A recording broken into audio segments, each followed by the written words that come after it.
रामायण में गोस्वामी जी महाराज ने लिखा है, पहला सुख निर्मल पाया, दूजा सुख घर में माया, तीजा सुख सुपुत्र नारी, चौथा सुख बच्चे आज्ञाकारी। संसार में मनुष्य को ये 4 प्रकार के अगर सुख है तो उसे संसार में स्वर्ग के समान सुख है।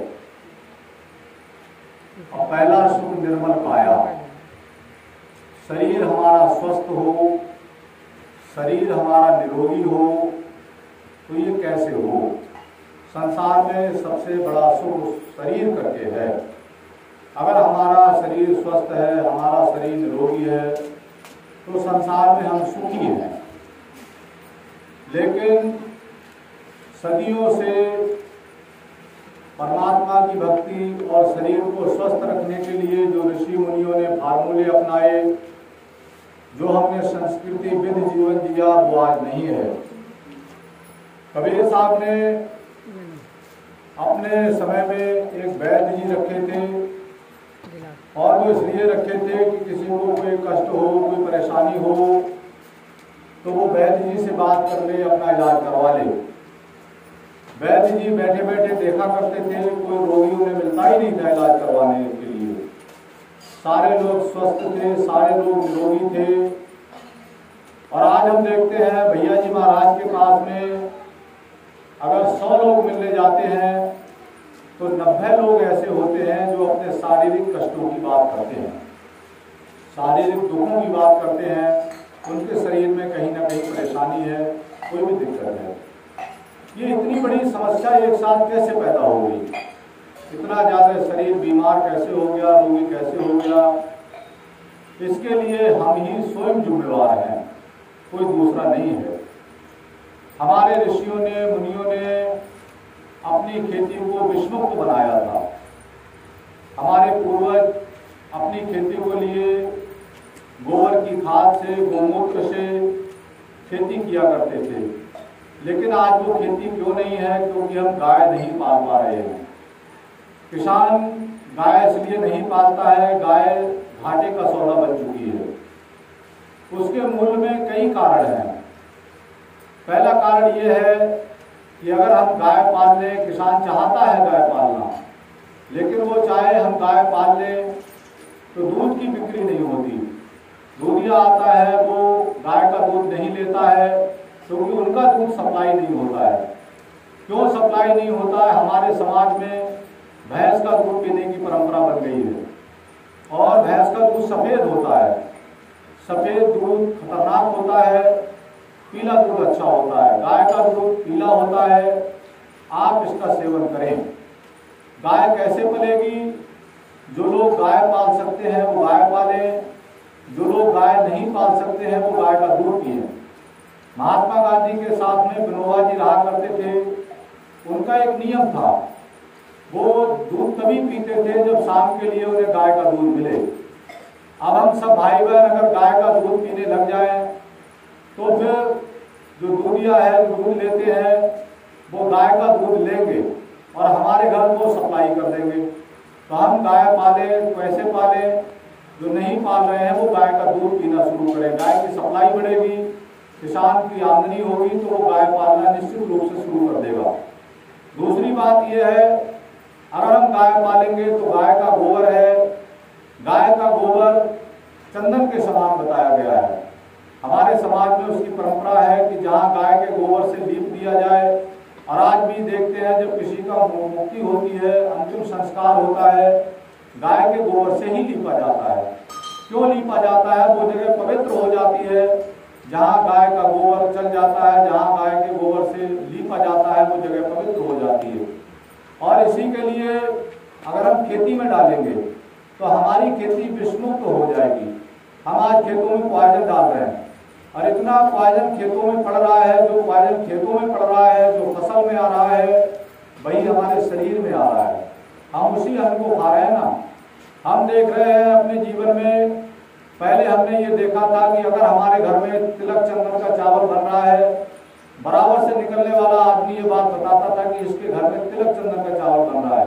अगर हमारे घर में हंसराज का चावल बन रहा है, बराबर से निकलने वाला आदमी सुगंधी सुनकर इस बात को बताता था इस घर में हंसराज का चावल पक रहा है, इस घर में ये सब्जी बन रही है, ये भी सून करके बताता था। आज ये गुणवत्ता, ये घटक समाप्त होते जा रहे हैं। अब तो आप कुछ भी पका लें, पास में बैठे रहेंगे, आपको ये पता ही नहीं लगेगा क्या पका है क्या नहीं पका है। कारण ये है जो उसकी गुणवत्ता थी, जो उसके घटक हैं, वो सब पूरी तरह समाप्त हो गए, क्योंकि हमने खेती में विष डाला है।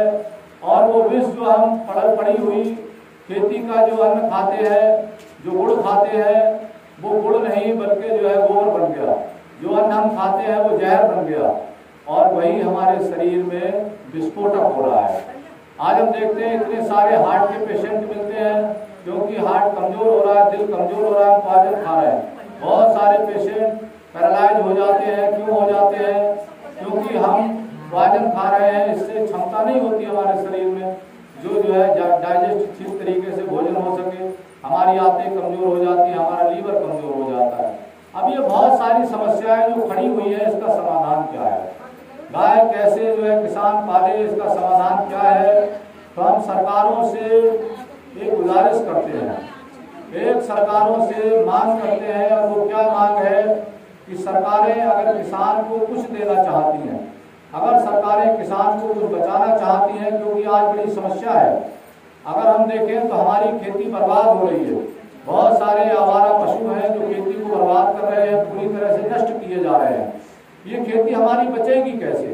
ये खेती हमारी तब बचेगी कि सरकारें जितना पैसा, जितना धन गौशालाओं के लिए दे रही है, मुझे लगता है उसका कोई लाभ नहीं हो पा रहा समाज को। ये कहाँ जा रहा है, कहाँ नहीं जा रहा है, इसके लिए हम नहीं जानते। लेकिन हम ये जानते हैं कि जो किसान गाय पालेगा, उसको अगर हमारी सरकारें कुछ मदद दें, सरकारें सही मायने में उसको हेल्प करें, 1000-2000 रुपये महीने सरकार दें, तो किसान सही तरीके से गाय को पाल सकता है। अब जब किसान गाय पालेगा, सरकार उसको मदद करेगी। मुझे तो ये लगता है कि अगर सही मायने में हमने गाय पाल ली तो हमारे जीवन में कोई ऐसा सुख नहीं है जो नहीं हो। हमारे देश में हमारे पूर्वजों ने गाय बचाने के लिए हर एक प्रयास किया। अंग्रेजों ने इसको नष्ट करने का पूरा प्रयास किया, लेकिन हमारे पूर्वजों ने इसे नष्ट नहीं होने दिया, जो आज जंगल में घूम रही है। कारण यह है, गाय का दूध त्रिदोष नाशक होता है। कफ का नाश करता है, पित्त का नाश करता है, वात का नाश करता है। हमारी चिकित्सा में 3 दोष प्रमुख पाए जाते हैं। शरीर में जब कोई रोग लगता है तो या तो कफ का रोग होता है, या पित्त का रोग होता है, या वात का रोग होता है। तो अगर हम गाय का दूध इस्तेमाल करते हैं तो ये तीनों रोगों को समाप्त करता है। तीनों रोगों को समाप्त करने की क्षमता गाय के दूध के अंदर होती है। दूसरी बात यह, गाय का दूध संपूर्ण आहार होता है। आप एक बच्चे के लिए गाय का दूध पिलाइए और आप एक बच्चे के लिए भैंस का दूध पिलाइए, और दोनों को कंपेयर करके देख लीजिए, दोनों की बुद्धि आपको अलग दिख जाएगी। जैसे जैसे वो बच्चे बढ़ते जाएंगे, उनकी बुद्धि का अंतर आपको दिखाई पड़ने लग जाएगा। तो हम सिर्फ गाढ़े पर नहीं जाएं, बल्कि क्वालिटी पर जाएं। गाय का दूध क्वालिटी विद है। गाय में जो गुण है हम उसको नहीं समझते अभी। गाय में हिंदू समाज में कहा गया है 33 कोटि देवता हैं, इसीलिए हम गाय को रोटी खिलाते हैं। पहली रोटी गाय की और लास्ट वाली रोटी कुत्ते की। पहली रोटी हम गाय को क्यों खिलाते हैं? गाय के अंदर 33 कोटि देवताओं का निवास है। गो में बसे गोमूत्रे धर्मंत्री, गो में बसे लक्ष्मी, गोमूत्रे धर्मंत्री। कहते हैं गाय के दूध में लक्ष्मी का निवास है, क्योंकि हम अगर गाय पालेंगे, गाय दूध देगी, गाय हमारी जो है आय का साधन बनेगी। और बहुत सारे ऐसे लोग हैं जो गाय पाल के ही ऋषि मुनि अपनी गुजर बसर करते रहे। आज भी बहुत सारे ऐसे लोग हैं जो गाय से अपनी दिनचर्या चला रहे हैं। अब गाय के मूत्र में लक्ष्मी क्यों है? इसलिए है कि गाय का मूत्र, गाय का गोबर हम खेत में डालेंगे। जब हम उसको खेत में डालेंगे तो खेत में वो सारी चीजें दे जाएगा जो हमारी खेती को आवश्यकता है। हमारी खेती को क्या आवश्यकता है? हमारी मिट्टी में 18 पोषक तत्व है, 18 घटक हमारी मिट्टी के अंदर है।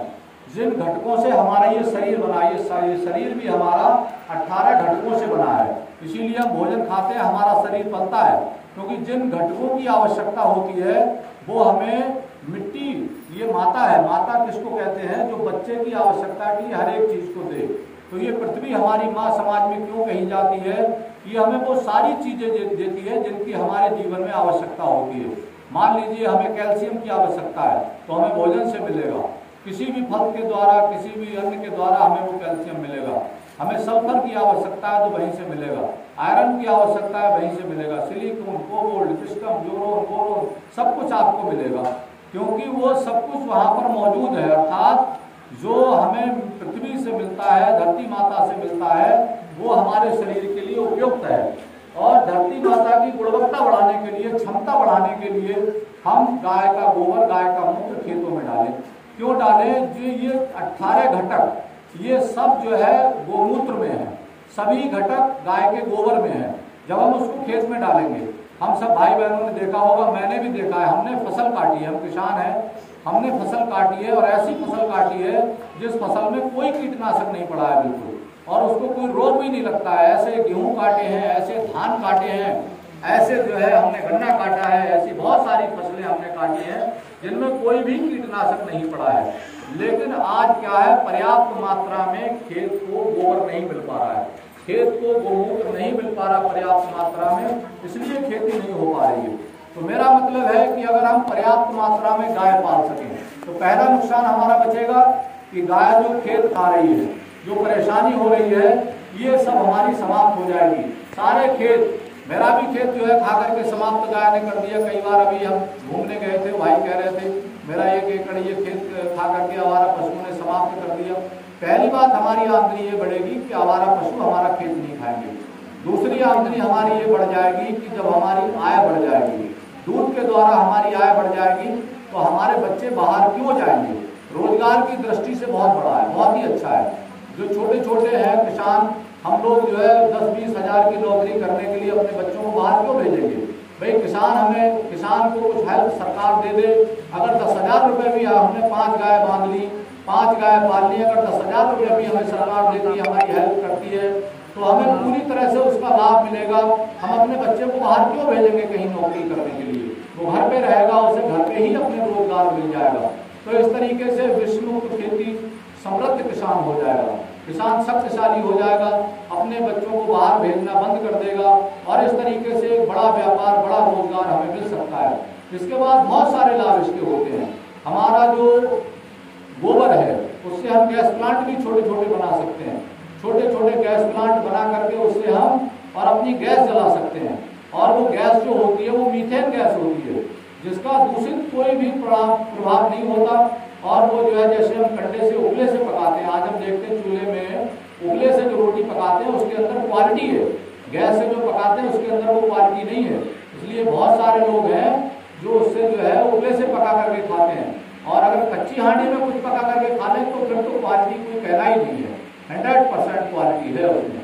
तो इसलिए जो है अगर कुछ सरकारें मदद करना चाहती हैं तो हमें जो है किसान भाइयों को सरकारें कुछ हेल्प करें, किसान भाइयों को थोड़ी हेल्प कर दें। जब किसान भाई अपने पास जो है इतना धन आने में लग जाएगा कि वो खुद ही सफल हो जाएंगे, तो गाय को अपने पीठे पर बांधेंगे, गाय को पालेंगे, और इसमें 2 काम हम लोग करेंगे। पहली बात तो भक्ति भाव के लिए, धर्म के लिए, और दूसरी बात जो है वो हम जो है समाज के उत्थान के लिए काम कर पाएंगे। क्योंकि आदमी आज उसका 20 से 30% पैसा चिकित्सा में जा रहा है, हर एक आदमी बीमार है।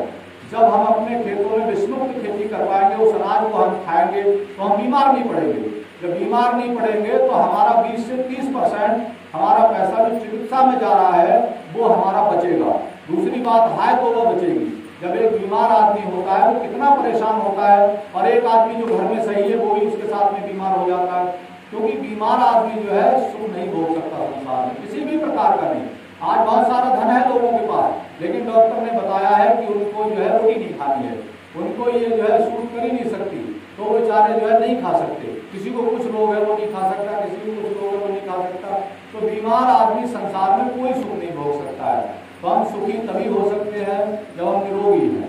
तो और हम निरोगी हैं तो और हमारे घर में आय का साधन है। जैसे मैंने बताया, पहला सुख निर्मल काया, अगर हमारा शरीर जो है निर्मल है, स्वस्थ है, दूसरा सुख घर में माया।